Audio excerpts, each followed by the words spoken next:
Hello, Imani here. Um, so my dad came over today, and he just kind of like brought something to my attention that I was kind of unaware of. So I was walking around the house with this like cardigan on because it was a little chilly in the house, and I put it on, and he was like, "Why are you wearing that in the house?" And I'm like, "Because it's chilly in the house. I need something to put on." He said, "Isn't that too fancy to be wearing in the house?" And I was like, "No." Like, he said, "So what do you wear outside?" And I was like, "I would wear it outside too. Like, it's not a big deal." And he's like, "Oh," and I'm just like, "Dad, think about it. People buy Versace robes for how much money, right? And they wear it in their home alone, and it's just like for leisure, like, oh, whatever, just wear it. That's three. I don't know how much it costs, but I'm just assuming three. Um, and I'm like, if I died today and I never wore it, what a waste, like the value that, yes, you should not wear outside clothes in the house. I understand that, but at the same time, why is that an issue? To wear good clothes in your home as well as outside, like so-called what you call good clothes, good quality, or in your home. Like, I don't see anything wrong with that. It's like keeping dishes in we have a china cabinet. It's like keeping dishes and glasses and all these things in the china and never using it, and you die and you never use your good plates. What a waste. I bought this laptop. It was pretty pricey. My dad's like, "Oh my god, you spent so much on it." And I'm like, who else is gonna spend on it but me? Like, who else? Like, I'm not just gonna go the cheap route when I could just buy what I want, you know? So that, I'm like, wow, I didn't realize that. And your parents always have something to say about how you look. He's like, "Why is your hair like that?" I took out my braids yesterday, and I'm like, why does he have to say something like I took out my braids yesterday. Of course my hair's gonna look messy. I'm gonna get it done today. Like, I'm not afraid to just walk around my house or be anywhere with my hair like this. Like, yes, it looks a little crazy, and I know that. And am I supposed to stop living? Am I supposed to feel ashamed? Am I supposed to hide? Like, I get to be ugly too. I'm human. I'm human. I get to be ugly sometimes too, But it ties into like how we feel like desirability is our identity. Your sole purpose on earth is not to just be desired or to be pretty or to be liked.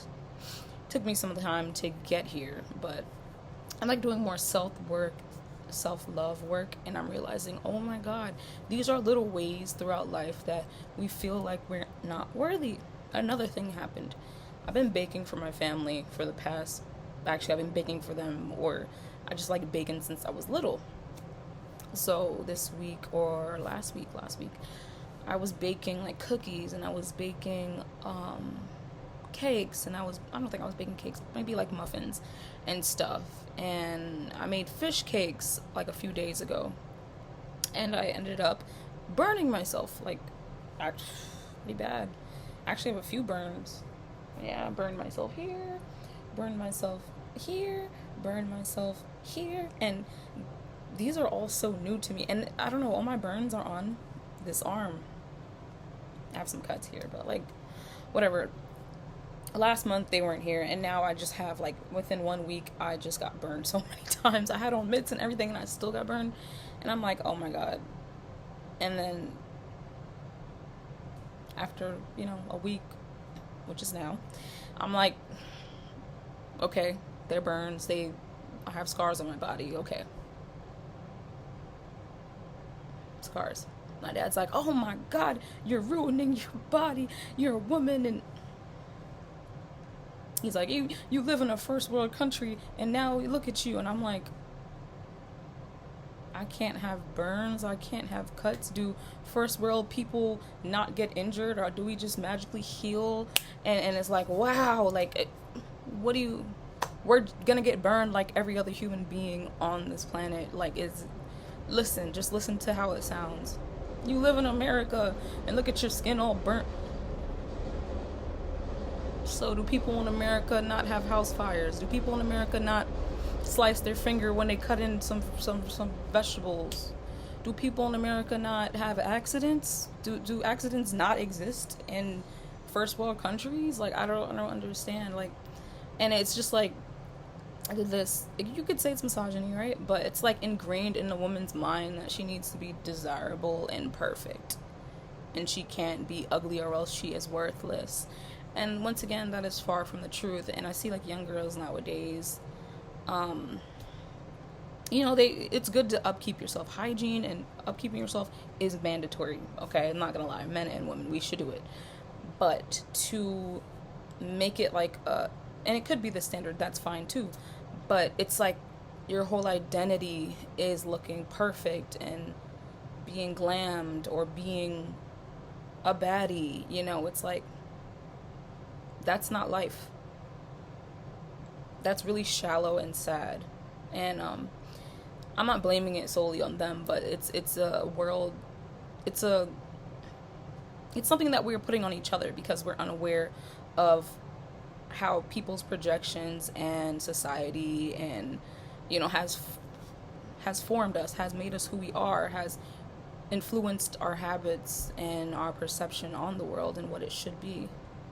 Sorry, I'm like, just saw something in my hallway.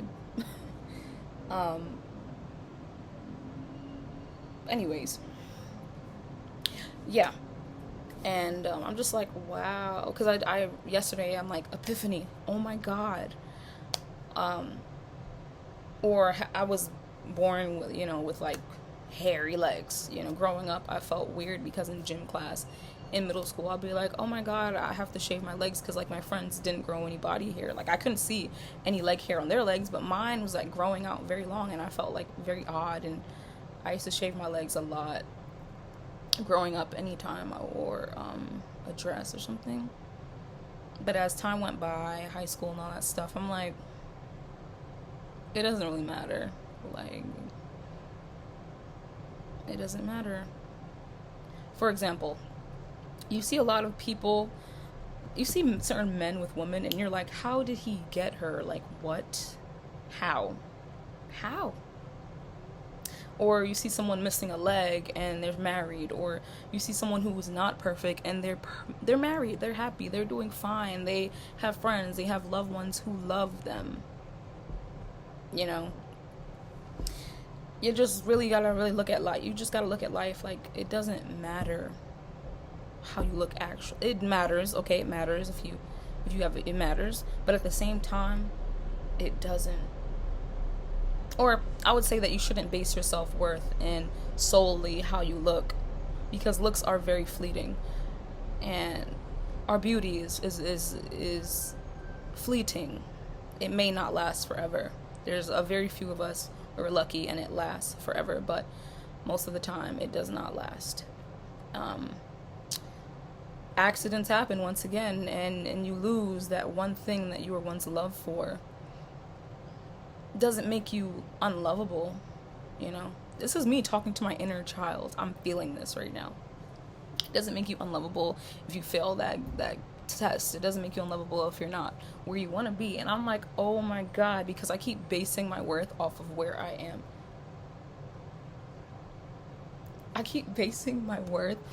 I don't realize that I've done it off of where I am in life, where I internally and subconsciously like feel unworthy because I'm comparing myself to what I should be doing at 25, or where I should be at 25.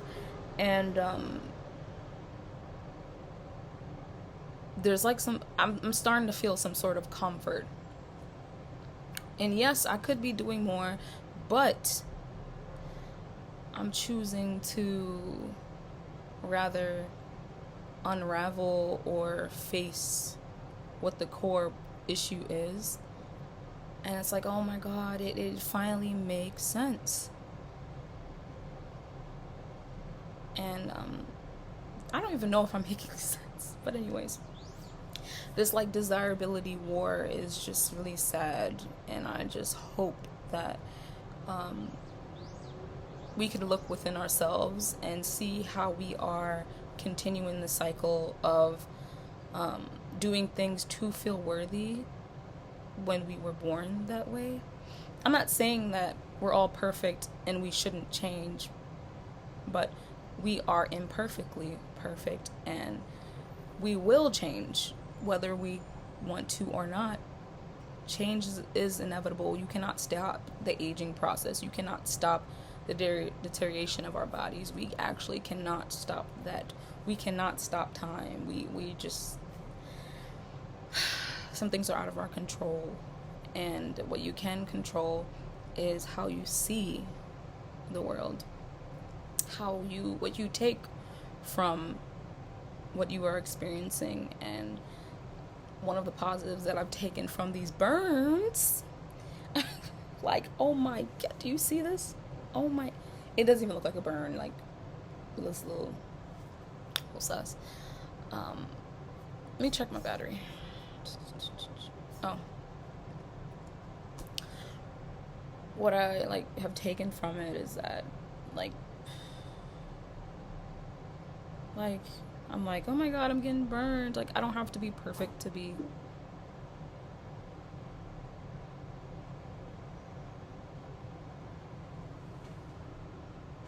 I don't have to be perfect to be loved. That's it.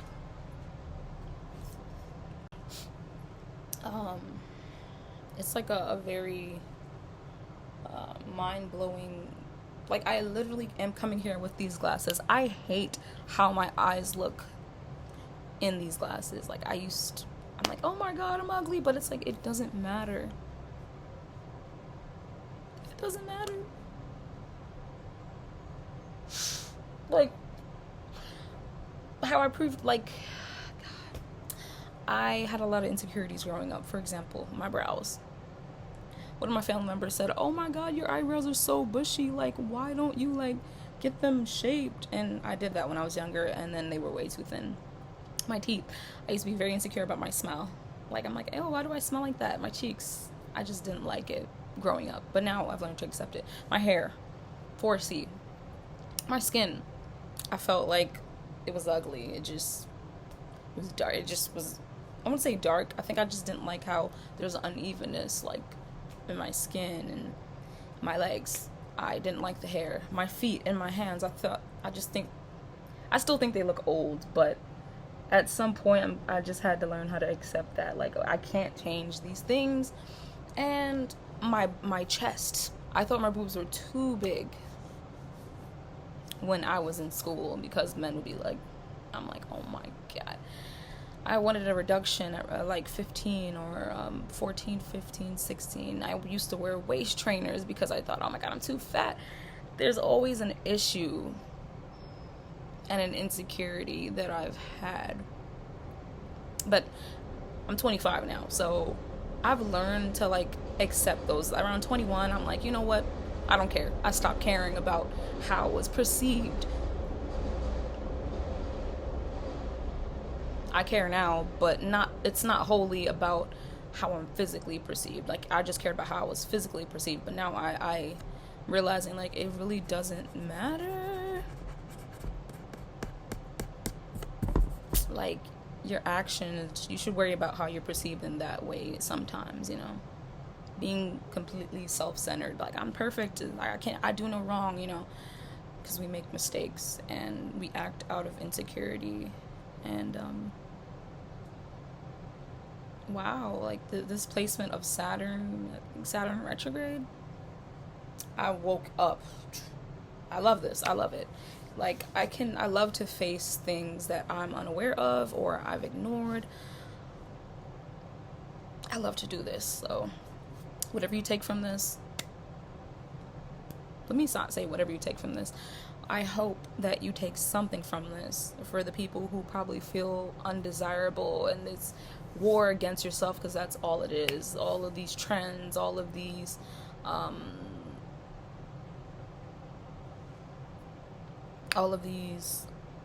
perks that you feel comes with being conventionally attractive or beautiful or like stunning or drop dead gorgeous, or being perfect, having the perfect butt, hip to waist ratio.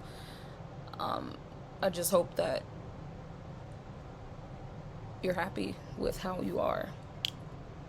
And even if you didn't get the surgery, you would still be lovable and desired.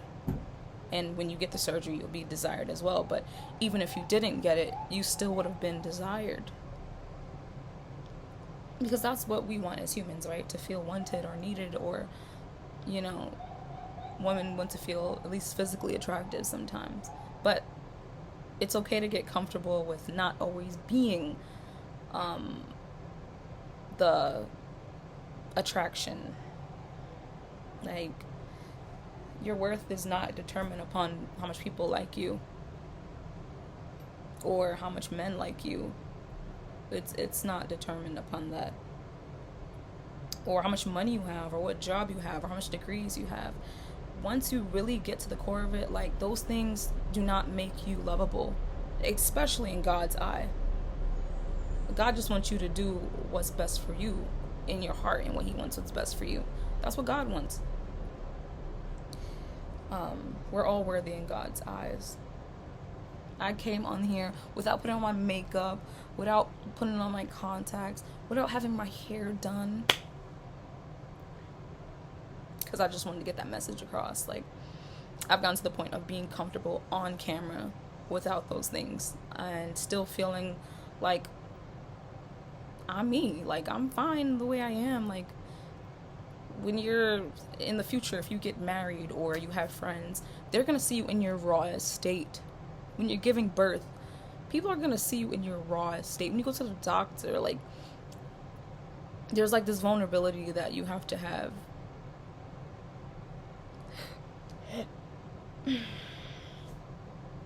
We all reach some point where you realize that you are fine the way you are. This judgment that you have in your head is not you. Look in the mirror, people are always going to judge you. So either way, you get the surgery, you don't. You follow this trend, you don't. You will always be judged. You should be the final judge. And it should be, hopefully, it's something positive that you take from the judgments. And you are lovable. Speak to your inner child. Tell your inner child that. Look in the mirror and be like, you are lovable. Okay? Don't let anyone tell you otherwise. Don't let the circumstances of your life tell you, like, have you believing otherwise. Don't let anyone tell you otherwise. Even when you have mental illnesses and physical illnesses, emotional issues and all that stuff, you are still lovable. Believe that. I saw a tweet on Twitter was saying, if you don't have this, you shouldn't. I used to think like that. Like, oh my God, if you're broke, you shouldn't be dating. There's truth to that. There is. They're like, if you're not at your financial goal, then you shouldn't be dating. But I disagree with that specifically. Or if you're broke in the inside, don't date. Like, you're just going to ruin everyone you touch. You don't have to reach all of your goals to be in a relationship. This sounds crazy. But from looking at my past relationships, I'm like, oh my God. Like, I felt that I needed to be XYZ to deserve this. But no, I was deserving of it the entire time. It's just that thought of me feeling like I wasn't deserving of it, I kind of played out it, like, in certain occasions. I'm not going to say all relationships, because some of them were just horrible. It was like mutual. Horrible on each side. But really think about it. Like, oh my God. You know how you're like, I'm going to wait until this and then I'm going to date. But honestly, you can meet someone on the way every time. God will, if you ask, God will send you. You just have to realize that you're worthy of your wish. People are like, oh, I'm trying to manifest this person. And it's like, you can manifest them, but can you keep them? Do you feel worthy of them? Have you done the work internally to keep that wish? Because if you're not a match with it, it will go.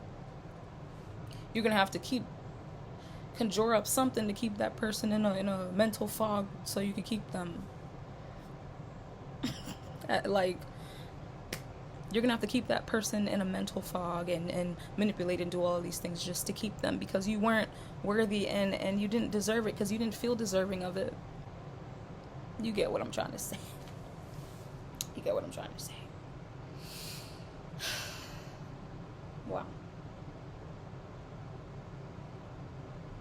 This world is just interesting.